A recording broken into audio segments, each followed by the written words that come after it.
The Giants have a library, and in it they have information about the outside world on slabs of rock.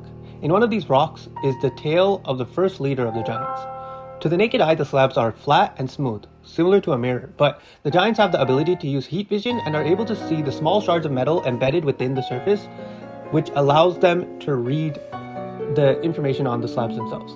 In ancient times, the Giants and the humans lived together, and the Giants helped build many of the larger cities and towns that the humans still use to this day. Because of this, the Giants were kind of spread all over the continents and were kind of grouped up with whatever humans they ended up, their ancestors ended up joining when building these cities. One of these human groups are a nomadic tribe who travels the continent, and a part of their group is a family of 3 giants. The giants were of great help to this nomadic tribe because they would always help to move the larger supplies and in discouraging other humans or giants from attacking their group. So for this story, I wanted to add a little conflict where the leader of the giants eventually sees kind of like the harsh realities of the world. So while this group of nomads were traveling the world, a group of humans with one giant on their side rushed at them to kind of basically fight and take all the materials that the nomads have collected all through their travels. And the giant on the enemy side had a sword, so most of the humans and even the giants didn't even know that a sword can be made. So it was like a pretty difficult fight, ending up with a child being basically orphaned and living with these nomads while her parents were killed by the giant. So this giant child was now basically alone and basically always followed the rules of the nomadic tribe that she was with. But she began to feel more like she was being treated more like a pack mule.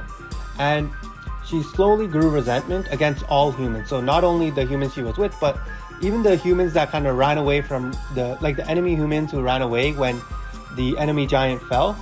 Because she felt like no matter what, the humans were only seeing the giants as tools to be used and not as people with souls, and humanity is the only word I could think of, but yeah, with no empathy or anything like that. So what she ended up doing lore-wise was, while she was alone, she would think about the stories and the lullabies that her parents would tell her.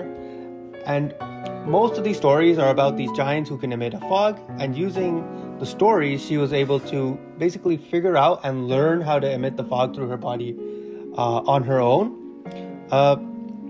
I'm not sure whether I should keep this as like a rare thing that the giants are able to do, or if it's just a lost art that she's just bringing back. Once she was able to emit the fog, she began her plan to escape. And, let's skip forward. She escapes. So because she escapes, she then chooses to explore the world and meet as many giants as she can throughout this main continent, and basically bring them all the way to the north to start her own giant country and stay isolated from the humans and the other races on the continent itself.